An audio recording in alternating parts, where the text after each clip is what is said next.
Hello friends, this is Varsha. Welcome back to Varsha's academy. UP triple SC की प्रवर्तन constable की जो परीक्षा आपकी 11 मई को होने वाली है, उसके यूथ कंपटीशन के 10 जो आपके प्रैक्टिस सेट हैं, ठीक है, वो कराएंगे। इसमें टोटल 150 क्वेश्चंस होंगे, तो पर डे आपका एक सेट होगा। आपके एग्ज़ाम से पहले ये सेट हो जाएंगे, और अगर आप लोग कमेंट करेंगे तो आपको ये PDF टेलीग्राम चैनल पर भी प्रोवाइड करा दी जाएगी। टेलीग्राम चैनल का जो लिंक है वो डिस्क्रिप्शन बॉक्स में है, उसको ज़रूर देख लीजिएगा। ओके, तो पहला क्वेश्चन देखते हैं क्या है। उत्तर प्रदेश राज्य सड़क परिवहन निगम का आदर्श वाक्य क्या है? तो इसका आदर्श वाक्य है आपका अपना साथी। ठीक है, क्या है आदर्श वाक्य? आपका अपना साथी। उत्तर प्रदेश परिवहन निगम में अयोध्या से जनकपुर के बीच बस सेवा शुरू की गई है, तो ये बस सेवा शुरू की गई है मई 2018 में। ओके, उत्तर प्रदेश के निम्न नदियों में किसमें जल परिवहन की सुविधा उपलब्ध है? तो गंगा, यमुना, घाघरा, इन सभी में जो है जल परिवहन की सुविधा उपलब्ध है। नेक्स्ट है, इसमें देखिए आंसर ही आपको बताएंगे। उत्तर दक्षिण एवं पूर्व पश्चिम गलियारा उत्तर प्रदेश में कहाँ पर एक दूसरे को काटते हैं? तो ये झांसी में काटते हैं। याद रखिएगा, उत्तर दक्षिण और पूर्व पश्चिम जो गलियारा हैं वो उत्तर प्रदेश को झांसी में एक दूसरे को काटते हैं। उत्तर प्रदेश में किस जिले में पहला डबल डेकर हाईवे का निर्माण किया जा रहा है? तो ये गौतम बुद्ध नगर में। ओके, पूर्वांचल एक्सप्रेसवे की निर्माण एवं देखभाल की जिम्मेदारी किसकी है? तो UPEIDA, इसका फुल फॉर्म भी आपको पता होना चाहिए। नेक्स्ट है, आगरा लखनऊ एक्सप्रेसवे की कुल लंबाई कितनी है? 300 किलोमीटर, 302 किलोमीटर। ठीक है, नेक्स्ट है, आगरा लखनऊ एक्सप्रेसवे किस जिले से होकर नहीं गुजरता है? तो ये कानपुर देहात से होकर नहीं गुजरता है। ठीक है, कानपुर शहर से होकर गुजरता है। नेशनल हाईवे 27 का उत्तर प्रदेश में लंबाई कितनी है? ये है 581 किलोमीटर। ये जो नेशनल हाईवे वगैरह का टॉपिक है ये हम करा चुके हैं, प्लेलिस्ट ज़रूर चेक करिएगा।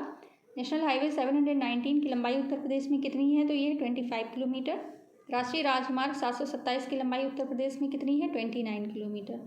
राष्ट्रीय राजमार्ग 30 उत्तर प्रदेश में किस जिले से होकर नहीं गुजरता है? तो गोंडा से होकर नहीं गुजरता है। राष्ट्रीय राजमार्ग 31 उत्तर प्रदेश के किस जिले से होकर गुजरता है? तो उन्नाव से होकर गुजरता है।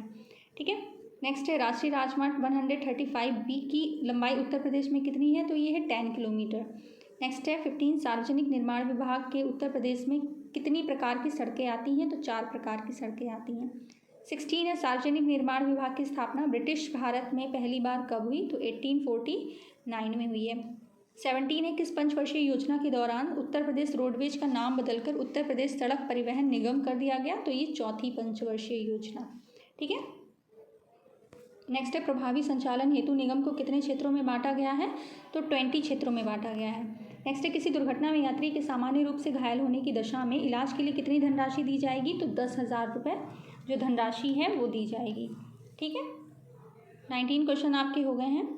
नेक्स्ट देख लीजिए क्या है 20 क्वेश्चन। परिवहन आयुक्त की सहायता के लिए कितने उपर आयुक्त की नियुक्ति की गई? 2 की। ठीक है, बिना रजिस्ट्रीकरण के यान या गाड़ी चलाने पर अधिकतम कितना जुर्माना लगाया जा सकता है? तो 10,000। इलेक्ट्रिक व्हीकल के मुख्य भाग नहीं है, तो देखिए पेट्रोल मुख्य भाग नहीं होता है। इलेक्ट्रिक वाहनों के निर्माताओं के लिए ऑटो और ऑटोमोटिव घटकों के लिए 25,938 रुपये की लागत में कौन सी योजना आरंभ की गई? PLI योजना। ओके, कौन सी योजना है ये? PLI योजना। इलेक्ट्रिक वाहन कितने प्रकार के होते हैं? तो हमने आपको जब क्लास कराई है उसमें आपने पढ़ा भी होगा कितने होते हैं। 8 प्रकार के होते हैं। कौन कौन से हैं वो भी आपको क्लासेस में बताए गए हैं। फेम इंडिया योजना के संदर्भ में क्या सत्य है? तो देखिए, इस योजना का उद्देश्य इलेक्ट्रिक वाहन निर्माताओं को इलेक्ट्रिक वाहन बनाने के लिए प्रोत्साहित करना, तो ये सही है। इसका लक्ष्य वायु प्रदूषण के स्तर को कम करना, ये भी सही है। वर्ष 2030 तक कुल परिवहन के 30% को इलेक्ट्रिक वाहनों में परिवर्तित करना, ये भी सही है। तो इसका राइट ऑप्शन यहाँ पर हो जाएगा उपर्युक्त सभी। निम्नलिखित में से कौन एक गैर वाहन प्रदूषक है? तो क्लोरोफ्लोरोकार्बन जो है वो गैर वाहन प्रदूषक है। ओके, IQ एयर की वर्ल्ड एयर क्वालिटी रिपोर्ट के अनुसार वर्ष 2022 में ऊपर के 20 प्रतिशत शहरों में कितने शहर शामिल हैं? तो 14। नेक्स्ट है, निम्नलिखित में से कौन वायु प्रदूषण के स्रोत नहीं है? तो पवन चक्की जो है वो वायु प्रदूषण का स्रोत नहीं है। भारत में वायु प्रदूषण का प्राथमिक स्रोत क्या है? तो देखिए, परिवहन जो है वो प्राथमिक स्रोत के अंतर्गत आता है। वायु प्रदूषण में किस गैस का 50% का योगदान है? तो कार्बन मोनोऑक्साइड का। इससे आपकी जो हार्ट है वो प्रॉब्लम कर जाता है। ठीक है, हार्ट में दिक्कत हो जाती है। 31 क्वेश्चन है, किस अंतर्राष्ट्रीय प्रयास के कारण भारतीय संविधान में संशोधन किया गया है और पर्यावरण के संरक्षण को एक महत्वपूर्ण स्थान दिया है? तो स्टॉकहोम सम्मेलन। ठीक है, सूची 1 सूची 2 का मिलान करना है। तो मोटरसाइकिल, ये आवाज़ हमने बताया था ना कि जो ध्वनि होती है उसको किससे मापते हैं? तो डेसिबल से मापते हैं। तो मोटरसाइकिल यानी कि 88 डेसिबल, डीजल ट्रक आपका 100 डेसिबल, जेट विमान तो 130 डेसिबल, और सामान्य बातचीत 60 डेसिबल। ठीक है, तो आपका राइट ऑप्शन यहाँ पर क्या आ जाएगा, ए आ जाएगा। नेक्स्ट है, केंद्र सरकार द्वारा वायु गुणवत्ता सूचकांक में बांटे गए 4 श्रेणियों के अंतर्गत कौन सी श्रेणी नहीं है। तो यहाँ पर उपयुक्त सभी श्रेणियाँ जो हैं वो नहीं है। नेक्स्ट है 34, पर्यावरण संरक्षण अधिनियम कब पारित किया गया। तो 1986 में। नवीन स्क्रैप पॉलिसी के तहत नई गाड़ी खरीदने पर कितने प्रतिशत की छूट दी जाएगी। तो ये 25% की छूट यहाँ पर दी जाएगी। ठीक है, यहाँ पर आप लोग समझ सकते हैं कितनी है, 35%। एंड नेक्स्ट अभी हम 36 क्वेश्चन देखते हैं। उत्तर प्रदेश की नई ओल्ड व्हीकल स्क्रैपिंग पॉलिसी के तहत 15 साल पुराने वाहनों को स्क्रैप करने पर सरकार द्वारा कितनी छूट है। तो 50% है। निम्नलिखित में से कौन सा तत्व ई कचरे ई वेस्ट का कारण है। तो लेड, बोरोलियम, कैडमियम, ये सभी हैं। ध्वनि प्रदूषण कितनी डेसिबल ध्वनि होने से होता है। तो 80 से 90 डेसिबल। ठीक है, नेक्स्ट है 39, परिवेशी ध्वनि निगरानी तंत्र उत्तर प्रदेश के किस शहर में लगाया जाता है। तो कानपुर में। शीशा रहित पेट्रोल पहली बार भारत में 4 महानगरों में कब शुरू किया गया था। तो ये आपका शुरू किया गया था 1995 में।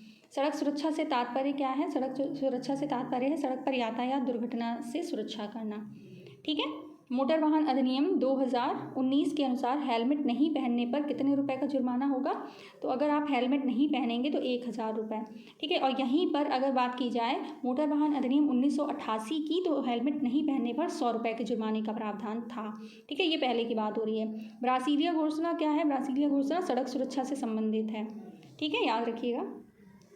नेक्स्ट है 44, ऐसी सड़कें जो किसी जिले के विभिन्न स्थानों को जिला मुख्यालय से जोड़ती हैं उनको जनपद सड़क कहते हैं। जिले की बात हो रही है तो वहाँ पर देखिए राज्य सड़क, राष्ट्रीय सड़क और नगरीय सड़क नहीं आएंगी, उनको क्या बोलेंगे, जनपद सड़क। यात्रियों को ले जाने के लिए उपयोग किए जाने वाले मोटर वाहन 9 या अधिक सीटें होती हैं। इसके लिए एक्सप्रेस वे पर अधिकतम स्पीड 100 किलोमीटर। अगर 9 या अधिक सीटें हैं तो 100 किलोमीटर है, और अगर कम सीटें हैं तो 120। ठीक है, अगर 8 सीटों से कम है तो कितनी, 120 किलोमीटर प्रति घंटा निर्धारित की गई। याद रखिएगा। जब कोई वाहन रात्रि के समय रास्ते में पार्क किया जाता है तो पार्किंग लाइट को ऑन रखना चाहिए। बिना गियर की मोटरसाइकिल चलाने का लाइसेंस प्राप्त करने की न्यूनतम उम्र कितनी है। तो ये हो जाती है आपकी 16 ईयर। ओके, 48 है, यदि कोई वाहन रात के समय सड़क किनारे खड़ा है तो क्या होगा, वाहन लॉक होना चाहिए। जी हाँ, बिल्कुल होना चाहिए। पार्किंग लाइट ऑन होनी चाहिए। जी हाँ, जैसे आप दिखाई दे रहे में कि आपकी गाड़ी यहाँ पर पार्क की गई है। त्रिभुज पार्किंग का ध्वज लगा होना चाहिए। तो ये राइट ऑप्शन यहाँ पर आ जाएगा, उपर्युक्त सभी।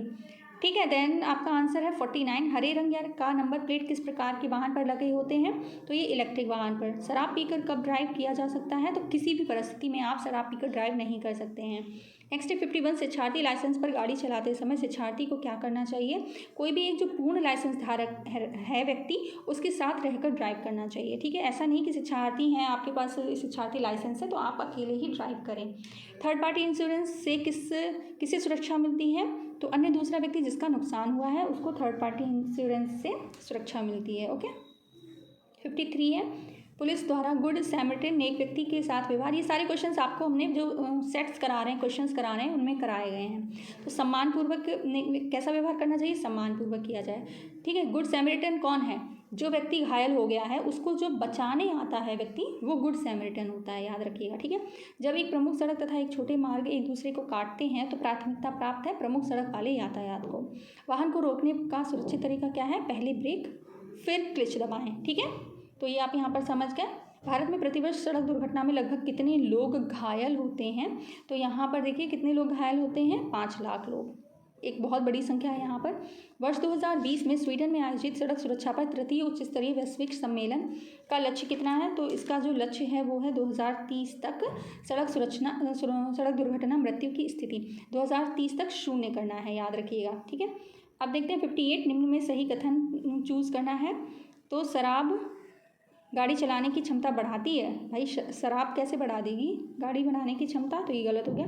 कुछ लोगों पर ध्यान ज़्यादा शराब पीने का कोई असर नहीं होता, ये भी गलत है। अगर आप शराब पीने से पहले ढेर सारा खाना खा लें तो शराब का असर नहीं होता, ये भी गलत। पेट भरा होने से नशा धीरे धीरे चढ़ता है लेकिन शराब का पूरा प्रभाव पड़ता है, तो ये यहाँ पर सही। ये इसलिए बताया गया है ना, गाड़ी सुरक्षा के लिए आपको ये सारी चीज़ें भी पता होनी चाहिए। ओके, पानी भरे रास्ते में वाहन ले जाते समय सड़क के बीच से चलाएँ। ओके, नेक्स्ट है शराब पीकर वाहन चलाने में प्रतिक्रिया समय में बदलाव आता है। वाहनों में ABC क्या है? ABC का मतलब क्या होता है?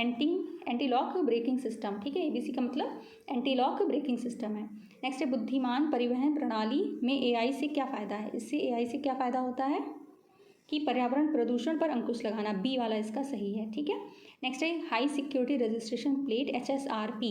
अब फुल फॉर्म ही वो पूछ लेंगे HSRP की फुल फॉर्म क्या है, तो आपको पता होना चाहिए। हाई सिक्योरिटी रजिस्ट्रेशन प्लेट में वाहन मालिकों द्वारा किस प्रकार के फॉन्ट और शैलियाँ का निर्माण होता है? तो एक ही फॉन्ट और शैली, ठीक है। क्या होगा इसका? एक ही फॉन्ट और शैली। नेक्स्ट है आपका वाहन 4.0 का राष्ट्रीय डेटा सेंटर कहाँ है? तो ये आपका कहाँ पर है? नई दिल्ली में। सारथी 4.0 और वाहन 4.0 किस विभाग से संबंधित हैं? तो ये किससे विभाग से संबंधित है? परिवहन विभाग से, ठीक है। सारथी 4.0 वाहन 4.0 के माध्यम से सूचना प्रौद्योगिकी एप्लीकेशन में सभी आवश्यक कार्य क्षमताएं प्रदान की जाती हैं। 66 क्वेश्चन नंबर है। उत्तर प्रदेश में बिना सिक्योरिटी रजिस्ट्रेशन प्लेट लगे वाहनों पर कितना जुर्माना है? तो यहाँ इसके लिए 5,000 जुर्माना होगा। नेक्स्ट है 67 BH सीरीज़ नंबर प्राप्त करने के लिए वाहन मालिक को कौन सा फॉर्म संख्या भरना पड़ता है? तो फॉर्म संख्या 20 भरना पड़ता है। हाई सिक्योरिटी नंबर प्लेट के होलोग्राम के स्टिकर में सूचनाएं संग्रहित होती हैं वाहन मालिक की, गाड़ी के इंजन का है। बी और सी होगा गाड़ी के चेसिस नंबर, ठीक है। तो यहाँ पर राइट ऑप्शन क्या होगा? बी और सी। किस रंग की नंबर प्लेट पर नंबर की बजाय अशोक चिन्ह लगाया जाता है? तो लाल रंग की नंबर प्लेट। लाल रंग की जो नंबर प्लेट होती है वो किसके लिए होती है? राष्ट्रपति और राज्यपालों के लिए, ठीक है। जो राज्य के राज्यपाल हैं उनके लिए और राष्ट्रपति के लिए लाल रंग की नंबर प्लेट होती है जिसमें भारत का चिन्ह भी लगा होता है। गाड़ियों की नंबर प्लेट के रूप में प्रयोग किया जाने वाला HSRP की फुल फॉर्म जस्ट अभी हमने आपको पहले बताया था ना, हाई सिक्योरिटी रजिस्ट्रेशन प्लेट्स की फुल फॉर्म्स भी आएंगी। 71 देखते हैं वर्तमान में भारत में कौन सा उत्सर्जन मानक सभी नए वाहनों पर लागू किए गए हैं? तो BS6 सॉरी। नई कार या बाइक के लिए प्रदूषण प्रमाण पत्र कितने साल के लिए वैध होता है? तो 1 साल के लिए। वायु प्रदूषण के कारण कौन है? तो कार्बन मोनोऑक्साइड, हाइड्रोकार्बन, बेंजीन, ये सभी होते हैं, ठीक है। ड्राइविंग लाइसेंस की मान्यता कितने दिन की होती है? तो 20 वर्ष तक होती है। ड्राइविंग लाइसेंस का अर्थ मोटर वाहन अधिनियम 1988 की किस धारा में परिभाषित किया गया है? तो धारा 2 में। धाराएं भी याद रखिएगा। नेक्स्ट है सड़क परिवहन और राजमार्ग मंत्रालय देश भर में लगभग कितने सड़क परिवहन कार्यालयों के कंप्यूटरीकरण की सुविधा प्रदान करता है? तो 1300 की। 77 देखते हैं दुर्घटना होने पर चिकित्सक या एम्बुलेंस के आने से पहले जो राहत कार्य का उपचार किया जाता है उसको प्राथमिक सहायता बोलते हैं, है ना, फर्स्ट एड। घायल व्यक्ति को CPR देते समय उसकी गर्दन की स्थिति कैसी होनी चाहिए? एकदम सीधी होनी चाहिए, ठीक है। अब 79 देख लीजिए। यातायात संकेत से तात्पर्य, अब ये जो देख रहे हैं आप संकेत, ये किसका है? सीधा जाना अनिवार्य है इसका मतलब। नेक्स्ट 80 ये किसका है? वाहन हमेशा बाएं तरफ रखें, इसका मतलब ये हो जाता है। अब उत्तर प्रदेश से संबंधित देखिए केंद्रीय पक्षी कि आपके 80 क्वेश्चन हो गए। नेक्स्ट है उत्तर प्रदेश राज्य से संबंधित सामान्य जानकारी। तो केंद्रीय पक्षी अनुसंधान संस्थान उत्तर प्रदेश किस शहर में स्थित है? तो केंद्रीय पक्षी अनुसंधान संस्थान बरेली में स्थित है, ठीक है। कहाँ स्थित है? बरेली में। उत्तर प्रदेश का सबसे घना बसा जिला कौन सा है? तो गाजियाबाद है सबसे घना बसा हुआ जिला। निम्न में से किस राज्य में भारत के प्रथम अमृत सरोवर का उद्घाटन किया गया? तो ये उत्तर प्रदेश में किया गया है, ठीक है, रामपुर जगह है। नेक्स्ट है गोकुल ग्राम योजना का संबंध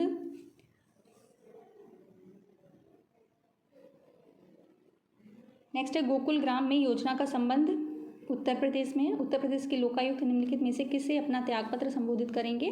तो उत्तर प्रदेश राज्यपाल को, ठीक है। उत्तर प्रदेश के जो लोकायुक्त है वो उत्तर प्रदेश के राज्यपाल को, अगर कैबिनेट के जो लोकायुक्त हैं वो किसको देंगे? तो वो राष्ट्रपति को देंगे, ठीक है। नेक्स्ट बढ़ते हैं 86 राजीव गांधी राष्ट्रीय विमानन विश्वविद्यालय उत्तर प्रदेश में कहाँ स्थित है? तो फुर्सतगंज में। निम्नलिखित में से कौन सी जनजाति उत्तर प्रदेश और उत्तराखंड से संबंधित है? तो थारू जनजाति जो है वो उत्तर प्रदेश और उत्तराखंड से संबंधित है, याद रखिएगा। किस्सा राधा कन्हैया के लेखक कौन है? तो इसके जो लेखक हैं वो हैं नवाब वाजिद अली शाह, ठीक है। अवध के नवाब वाजिद अली शाह को ठुमरी संगीत विधा के जन्मदाता के रूप में जाना जाता है, याद रखिएगा। इन्होंने रहस्यरास और किस्सा राधा रमैया जैसे प्रदर्शनों द्वारा हिंदी रंगमंच का प्रश्रय प्रदान किया है, ओके। और ये अभिनय भी करते थे, जो भी अपने नाटक थे उनमें अभिनय भी करते थे। निम्नलिखित में से कौन सा एक उत्तर प्रदेश का लोक नृत्य है? तो जैता जो है वो लोक नृत्य है, जबकि सिंगमो, घोड़े और मोडनी ये गोवा के लोक नृत्य हैं। जो बाकी बचे हैं वो किसके हैं? गोवा के हैं। आगरा की मोती मस्जिद का निर्माण किसने कराया, किसके द्वारा हुआ है? तो वो किसने कराया है? शाहजहां ने कराया है, ठीक है। अपने शाही दरबार के लिए। 91 क्वेश्चन देखते हैं। उत्तर प्रदेश में किस शहर में सर्वप्रथम राष्ट्रीय कांग्रेस का वार्षिक अधिवेशन हुआ? तो इलाहाबाद में हुआ था। ठीक है, कहाँ हुआ है? इलाहाबाद में हुआ है। इलाहाबाद, जिसको अब क्या बोलते हैं? प्रयागराज बोलते हैं। और ये जो अधिवेशन हुआ है कांग्रेस का चौथा अधिवेशन था और 1988 में हुआ है। ठीक है, याद रखिएगा। और इसके अध्यक्ष कौन थे? George Yule. नेक्स्ट है, गंगा नदी के निम्नलिखित में से किस भाग को राष्ट्रीय जलमार्ग घोषित किया गया है? तो प्रयागराज से हल्दिया तक का जो मार्ग है उसको राष्ट्रीय जलमार्ग घोषित किया गया है। नेक्स्ट है सूची 1 सूची 2, इसको मिलान करना है। तो देखिए अलीगढ़, अलीगढ़ का क्या प्रसिद्ध है? सोनभद्र। ठीक है, तो सोनभद्र जो है उसमें कौन सा खनिज पाया जाता है? सोनभद्र में आपका पाया जाता है चूना पत्थर। ओके। इलाहाबाद में आपका क्या पाया जाता है? तो इलाहाबाद अब प्रयागराज हो गया है, उसमें शीशा बालू पाया जाता है। ललितपुर में आपका पाया जाता है तांबा। ओके। एंड मिर्ज़ापुर में पाया जाता है non plastic fire clay. Option क्या बन रहा है? 4-2-1-3। ठीक है, 4-2-1-3 आपका डी वाला ऑप्शन है इसमें। ओके। नेक्स्ट है, निम्नलिखित में से कौन सा जोड़ा सही सुमेलित नहीं है? तो देखिए अलीगढ़ के ताले जो मशहूर हैं। ठीक है, मुरादाबाद का पीतल भी मशहूर है, फिरोज़ाबाद की चूड़ियाँ, मेरठ के चाकू नहीं है। ठीक है, मेरठ में क्या है? खेल का सामान है, खिलौने हैं, ये सारी चीज़ें मिलती हैं। हस्तनिर्मित कागज़ का निर्माण होता है, कहाँ होता है हस्तनिर्मित कागज़ का निर्माण? जालौन में होता है। ठीक है, मथुरा में होता है, लेकिन यहाँ पर हम जालौन जो है ऑप्शन दिया रखा है। गीडा क्या है बताइए? गीडा है गोरखपुर औद्योगिक विकास प्राधिकरण। ठीक है, गोरखपुर औद्योगिक विकास प्राधिकरण, इसकी स्थापना कब हुई है? 1989 में। ओके, याद रखिएगा, सन भी याद रखिएगा। आर्यभट्ट नक्षत्र शिला स्थित है, तो आर्यभट्ट की जो नक्षत्र शिला स्थित है वो स्थित है प्रयागराज में। सॉरी, इसका राइट ऑप्शन है रामपुर में। ठीक है, आर्यभट्ट की जो नक्षत्र शिला है वो कहाँ है? रामपुर में है। नेक्स्ट है, निम्नलिखित में से कौन सा एक बांध उत्तर प्रदेश में नहीं है पूछा है। ठीक है, तो उत्तर प्रदेश में कौन सा बांध नहीं है? तो ये आपका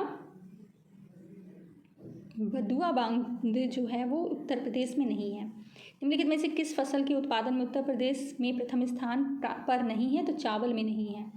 ठीक है, उत्तर प्रदेश में सर्वाधिक प्रतिशत श्रमिक नियोजित है, कृषि क्षेत्र में सबसे ज़्यादा है। ओके, तो देखिए 80 क्वेश्चंस आपके आएंगे, आपके जो प्रवर्तन कांस्टेबल का जो सड़क के नियम्स हैं, रूल्स रेगुलेशंस हैं, उन सब के बारे में। ठीक है, 20 क्वेश्चंस आपके आएंगे यूपी के एंड 50 क्वेश्चंस आपके आएंगे कंप्यूटर के। इन 50 क्वेश्चंस में से आपको 17 क्वेश्चन करेक्ट करने हैं। जब आपके ये कंप्यूटर के 17 क्वेश्चंस ठीक होंगे तभी आप आगे बढ़ पाएंगे। ठीक है, तभी आपका जो पहला पार्ट है 100 क्वेश्चन का वो चेक होगा। तो बढ़ते हैं कंप्यूटर की तरफ। कंप्यूटर प्रवीणता संबंधी ज्ञान, तो साटा और IDE क्या है? तो बताइए क्या है? ये हार्ड डिस्क ड्राइव के प्रकार हैं। ठीक है, क्या है? हार्ड डिस्क ड्राइव के प्रकार। सॉफ्टवेयर का प्राथमिक उद्देश्य डाटा को सूचना में बदलना है। सॉफ्टवेयर क्या करता है? सूचना में बदलता है। प्रौद्योगिकी पर चर्चा करते समय एक हॉटस्पॉट क्या है? पब्लिक वायरलेस एक्सेस द्वारा परोसा जाने वाला स्थान। माइक्रो कंट्रोलर के संदर्भ में PIC का अर्थ क्या है? PIC peripheral interface controller. Okay, PIC का फुल फॉर्म क्या है? पेरिफेस इंटरफेस कंट्रोलर होता है। इसमें कई जगह इसका यूज़ होता है, जैसे स्मार्टफोन हो गए, ऑडियो एसेसरीज आदि उपकरणों में किया जाता है। MS वर्ड का प्रयोग मूलतः निम्नलिखित के लिए किया जाता है। तो MS वर्ड का जो प्रयोग है वो किस लिए किया जाता है बताइए? वर्ड विभिन्न प्रलेख तैयार करने, जो आप लिखते हैं, जो आपकी स्लाइड बनती है, PDF बनता है ना, वो सारा कुछ आपका MS वर्ड का ही होता है। स्लाइड वगैरह आपकी MS पावर पॉइंट में बनती हैं। ठीक है, आधुनिक प्रिंटर की गति को मापने के लिए निम्नलिखित में से कौन सी इकाई का प्रयोग किया जाता है? तो इसमें पृष्ठ प्रति मिनट, ये आधुनिक जो प्रिंटर है उसके बारे में बात हो रही है, पेज पर मिनट। ओके, सर्वप्रथम कंप्यूटर माउस की खोज किसने की? तो डगलस एंजेलबर्ट ने की है। ओके, नेक्स्ट है, कौन सी आउटपुट डिवाइस एक कंप्यूटर से सूचना को कागज़ पर तस्वीर के रूप में स्थानांतरित करने के लिए प्रयोग की जाती है? तो प्लॉटर। ठीक है, प्लॉटर क्या होता है? बड़े बड़े जो आपके पोस्टर्स वगैरह हैं वो प्लॉटर से ही निकाले जाते हैं। कंप्यूटर में जाने वाला डेटा इनपुट होता है। PDN की फुल फॉर्म क्या है? Packet data network. ओके, क्या है इसकी full form? Packet data network. Web page देखने के लिए उपयोग किए जाने वाले एप्लीकेशन के रूप में जाना जाता है। वेब पेज को किस में देखेंगे? ब्राउज़र में देखेंगे।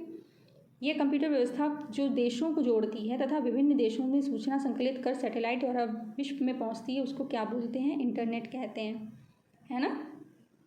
Internet national centre for super computing application द्वारा विकसित पहला वेब ब्राउज़र कौन सा है? तो ये है मोज़ैक। याद रखिएगा, मोज़ैक कब आया है? 1993 में। ओके, ब्राउज़र प्रयोग किया जाता है। ब्राउज़र किस लिए प्रयोग किया जाता है? तकनीकी लोगों के लिए। ओके, नेक्स्ट है क्रोम ब्राउज़र में वेब पेज का सोर्स कोड देखने के लिए निम्नलिखित में से किस कीबोर्ड शॉर्टकट का उपयोग किया जाता है? तो Ctrl+U का उपयोग किया जाता है। फायरफॉक्स वेब ब्राउज़र किसके द्वारा विकसित किया जाता है? तो ये किया जाता है आपका मोजिला कॉरपोरेशन के माध्यम से। ओके, नेक्स्ट है ब्लॉग शब्द की उत्पत्ति से हुई है किससे? वेब ब्लॉग से। को मानव उपयोगकर्ता और कंप्यूटर हार्डवेयर के बीच एक इंटरफेस के रूप में जाना जाता है ऑपरेटिंग सिस्टम। इनमें से किस ऑपरेटिंग सिस्टम को माइक्रोसॉफ्ट द्वारा विकसित किया जाता है? तो विंडोज़। डॉस का पूर्ण रूप क्या है? डिस्क ऑपरेटिंग सिस्टम है। ई टिकटिंग सिस्टम शुरू किया गया है 12 अगस्त 2005 को। ठीक है, कब शुरू किया है? 12 अगस्त 2005 को रेलवे काउंटर पर किए बिना घर से ही आप अपना जो टिकट है ऑनलाइन बुक कर सकते हैं। ओके, ORS का फुल फॉर्म क्या है? Online registration system. ठीक है, क्या है? Online registration system. नेक्स्ट है 123 KYC का अर्थ क्या है? Know your customer. ठीक है, ये बैंकिंग का है आपका। इंटरनेट बैंकिंग में मुख्य सुरक्षा किससे होती है? तो पासवर्ड एड्रेस से। वन टाइम पासवर्ड क्यों सुरक्षित है? ये हर एक्सेस के लिए भिन्न है। नेक्स्ट है PIN का अर्थ क्या है? तो पर्सनल आइडेंटिफिकेशन नंबर। साइबर सुरक्षा क्या है? तो साइबर सुरक्षा मैलवेयर के विरुद्ध सुरक्षा प्रदान करती है, राइट है। साइबर सुरक्षा साइबर आतंकवादियों के विरुद्ध सुरक्षा प्रदान करती है, राइट है। साइबर सुरक्षा किसी सिस्टम को साइबर हमलों से बचाती है, ये भी राइट है। तो राइट ऑप्शन यहाँ पर क्या हो जाएगा? उपर्युक्त सभी। साइबर सुरक्षा की विशेषताएं क्या हैं? तो अनुपालन, आंतरिक खतरों से बचाव, खतरे से रोकथाम, ये सभी हैं। साइबर स्पेस द्वारा गढ़ा गया था क्या? साइबर स्पेस मतलब किसने सबसे पहले इसकी खोज की है? तो विलियम गिब्सन। ठीक है, AI का पूर्ण रूप सभी को पता होगा आजकल, आर्टिफिशियल इंटेलिजेंस है। आर्टिफिशियल इंटेलिजेंस की प्रक्रिया को कितनी श्रेणियों में बांटा गया है? तो 3 श्रेणियों में बांटा गया है। ओके, कितनी श्रेणियों में बांटा गया है? 3 में। सेंसिंग जैसे नंबर 1 है सेंसिंग, सेंसर के माध्यम से दुनिया के बारे में डेटा लेना। नंबर 2 है रीजनिंग। नंबर 3 है क्रिया। ओके, आर्टिफिशियल इंटेलिजेंस में सूचित खोज विधियाँ हैं, तो कितनी खोज विधियाँ हैं? 4 हैं। ठीक है, पहला कौन सा है? सर्वोत्तम प्रथम खोज, लालची सर्वोत्तम प्रथम खोज, खोज और मेमोरी बाउंडेड हेउरिस्टिक खोज। ओके, नेक्स्ट है बड़े जटिल डेटा सेटों के संग्रह के लिए इस्तेमाल किया जाने वाला शब्द क्या है? जिसे पारंपरिक डेटा प्रोसेसिंग टूल का उपयोग करके संसाधित नहीं किया जा सकता, तो ये बड़ा डेटा है, राइट ऑप्शन इसका। 134 है डेटा को इस तरह से संग्रहित और प्रबंधित करने की प्रक्रिया क्या है जो कुशल पुनर्प्राप्ति और विश्लेषण की अनुमति देती है? तो डेटा वेयरहाउसिंग। डेटा को उसकी विषमताओं और विशेषताओं के आधार पर स्वचालित रूप से वर्गीकृत या समूहीकृत करने की प्रक्रिया कहलाती है क्लस्टरिंग। ये इंपॉर्टेंट है, याद रखिएगा। डीप लर्निंग एल्गोरिथम को कितनी परतों से निर्माण किया जाता है? तो 3 परतों से, आंतरिक परत, बाहरी परत और छिपी हुई परत। ओके, नेक्स्ट 137 निम्नलिखित में से कौन सा मशीन लर्निंग का सबसेट है? तो ये ध्यान लगा के पढ़ना और सीखना, ये क्या है? सबसेट है। नेक्स्ट है MQTT का पूर्ण रूप क्या है? तो इसका है message queue telemetry transport, B वाला। नेक्स्ट है MS वर्ड में यदि आप एक टेबल से टैब को प्रेस करते हैं और कर्सर आपको नेक्स्ट कॉलम में ले जाता है। माइक्रोसॉफ्ट एक्सेल को कहा जाता है स्प्रेडशीट भी कहा जाता है। ठीक है, उसमें देखिए मैथ्स की तरह बॉक्सेस बने होते हैं। नेक्स्ट है माइक्रोसॉफ्ट वर्ड में लंबवत स्तंभों और कक्षों की क्षैतिज पंक्तियों में जटिल जानकारी प्रस्तुत करने का एक साफ सुथरा तरीका प्रदान करती है, टेबल्स है। MS एक्सेल 2016 में चार्ट बनाने के लिए निम्न में से किस मेनू आइटम का उपयोग किया जाता है? तो इंसर्ट का किया जाता है। निम्नलिखित में से कंप्यूटर की प्रोसेसिंग यूनिट कौन सी है? CPU है। ओके, ट्रांजिस्टर का संबंध कंप्यूटर की किस पीढ़ी से? तो दूसरी से। पहली से क्या है? वैक्यूम है। ओके, वैक्यूम ट्यूब पहले में यूज़ किए गए थे। 145 मानव बुद्धि की यांत्रिक की जाँच करने वाला क्या है? संज्ञानात्मक विज्ञान। लेजी लर्निंग एल्गोरिथम का दूसरा नाम क्या है? के नियरेस्ट नाइबर में लेज़र तकनीकी का प्रयोग नहीं किया जाता है, तो माइक्रोवेव ओवन में नहीं किया जाता है। ओके, 148 है आर्टिफिशियल इंटेलिजेंस के लिए प्रोग्रामिंग भाषा LISP को किसने विकसित किया है? तो जॉन मैकार्थी ने विकसित किया है। 149 है कंप्यूटर शब्दावली में IDN का पूर्ण रूप क्या है? तो इसका मतलब है इंटरनेशनलाइज्ड डोमेन नेम। 150 निम्नलिखित में से कौन सी सेवा इंटरनेट उपयोगकर्ताओं को कॉल प्राप्त करने के लिए सुसज्जित किसी भी PC के इंटरनेट पर बात करने की अनुमति देती है? तो इंटरनेट टेलीफोनी। ओके सी। तो ये आपके 150 क्वेश्चंस हो गए एंड डेली ही आपका एक प्रैक्टिस सेट आएगा। टाइमिंग आपकी 3 बजे रखी गई है। ओके, दोपहर को 3 बजे आपका जो ये प्रैक्टिस सेट है वो शेड्यूल कर दिया जाएगा। आप लोग उसको देख सकते हैं एंड कोई भी डाउट, कोई भी प्रॉब्लम है तो आप उसको कमेंट ज़रूर करिएगा एंड कोई टॉपिक अगर आपको नहीं मिल रहा है तो उसको भी आप कमेंट कर दीजिएगा, वो भी आपको जल्द से जल्द ही प्रोवाइड कराया जाएगा क्योंकि आपके टाइम नहीं रह गया आपके एग्ज़ाम में। तो आप अपनी जो तैयारी है वो अच्छे से करिए। बने रहिए ऐसे ही और वीडियोज़ के साथ में। Thank you so much for watching.